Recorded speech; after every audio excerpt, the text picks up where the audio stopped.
Assalamualaikum warahmatullahi wabarakatuh.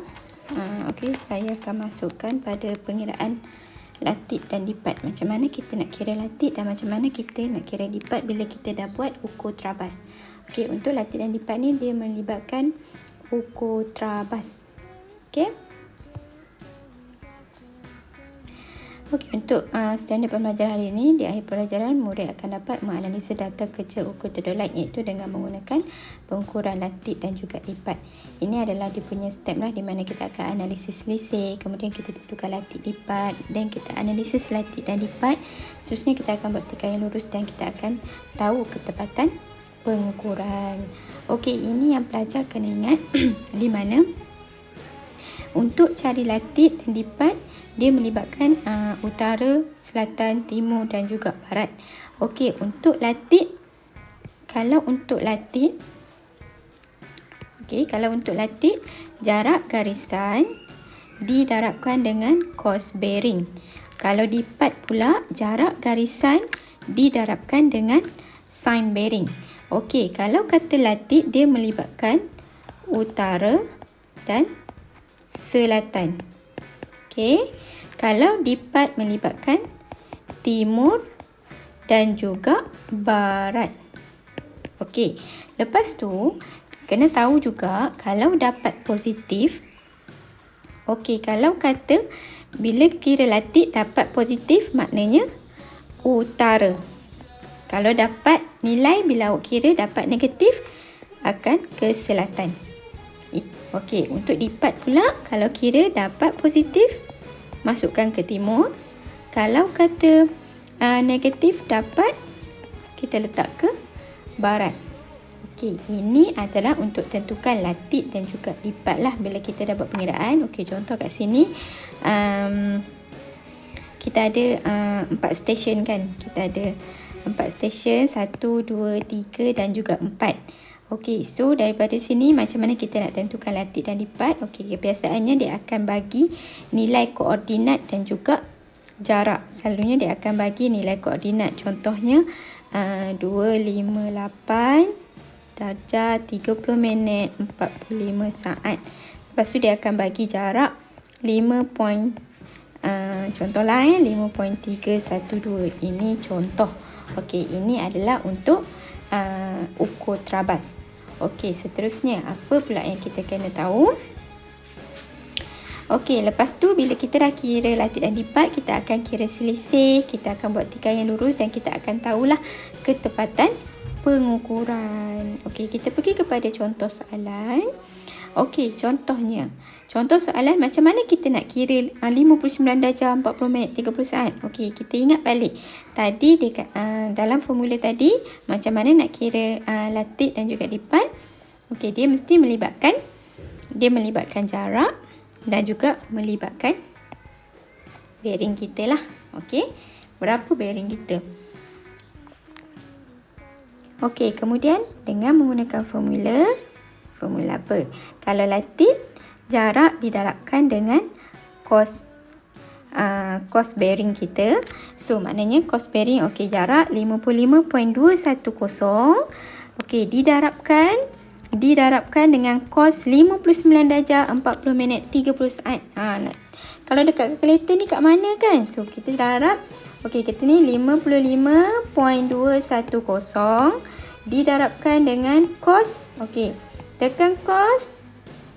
Lepas tu terus 59 darjah. Okey, ini 59 darjah 40 tekan balik minit. Kemudian 30 saat pun tekan yang sama. Kemudian awak tekan sama dengan. So awak akan dapatlah nilai dia iaitu 27.876. Okey, macam saya cakap tadi, kalau positif ke utara, kalau negatif dia akan masuk dalam selatan. Dekat mana nak guna nanti? Bila dalam jadual nanti awak akan tahulah nak masuk kat mana. Okey, lipat pula. Macam mana kita nak kira lipat? Iaitu jarak didarabkan dengan sin bearing. Okey, sin bearing dia. So 55.210 macam biasa. 0.210 didarabkan dengan sin 59 darjah. Tekan ni 59 darjah 40 minit 30 saat. Okey, macam itulah pengiraan dia. So dapat juga positif. So kalau positif maknanya kita akan ke timur lah. Okey. Okey, kemudian kita pergi pula kepada kalau contoh soalan bahagian B ni dia lebih panjang sikit lah. Okey, ini contoh soalan dia. Okey, kita buat satu-satu. Kita kira dulu latik dan lipat. Okey. Pembetulan di sini ya. Sini adalah timur, sini adalah barat. Okey, sini negatif, sini adalah positif. Okey, pembetulan di sini. Okey, untuk dapatkan latik dan lipat, macam tadi, kalau latik, jarak didarabkan dengan cos bearing. Okey, so kita dapatlah nilai dia. Kalau positif, so nanti kita akan letak pada kolom positif. Kita akan letak pada kolom positif ini, okey? Sebab dia positif. Okey, lipat dia kita kira 52, jarak dia didarabkan dengan sin 50 darjah. Okey, kita dapat nilai positif juga. So, kalau positif, kita akan letak dia pada timur. Okey, kemudian bila kita dah kira latik dan lipat, kita dah kira semua ni. Okey. Ini pembetulan lagi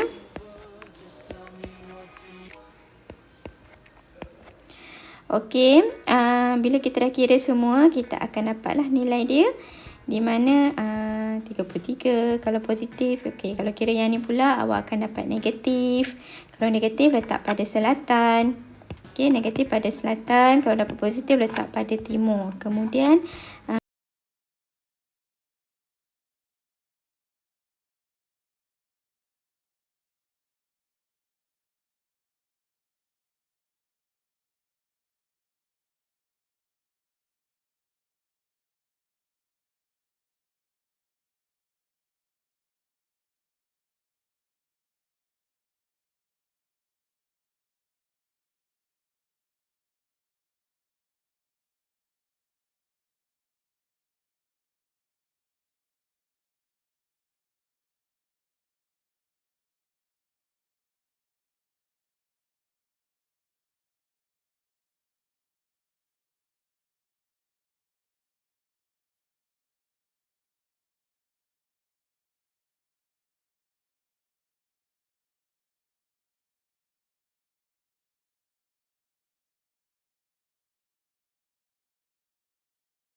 So, maknanya kita cari jawapan atas ni dulu, cari punca, baru kita bahagikan dengan jarak.